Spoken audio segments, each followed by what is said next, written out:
It was year 2000 nang ako po ay magtrabaho sa Makati sa Philam Life Insurance as field underwriter. So, naging mentor ko si Miss Etta Pareño. Isa po siyang born again Christian pero hindi ko alam kung saan church siya pumupunta kasi wala nga akong kamalayan sa born again. So, one day nagsabi siya na magsulat kayo sa isang papel na gusto niyo ma-achieve after 5 years. Yan po at papag-pray nga daw. So, wala akong sinulat that time kundi yung magkaroon pa ng anak.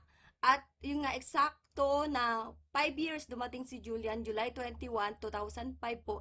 Nagulat ako kasi sabi ko pinagpray ko to at pinagpray nga nila Miss Edna po.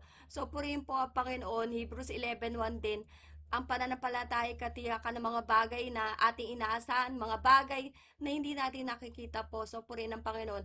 Kung tayo po ay gusto natin pumunta sa langit, 'di ba? Kailangan nag-work din tayo, pinapag-pray mo at syempre may ginagawa ka, nagpapakabanal, nagpapakamatuwid po dahil ang langit nga ay holy. Ang langit ay banal po kaya dapat lahat ng papasok sa langit ay banal. Yan po, purihin po ang Panginoon. God bless us all.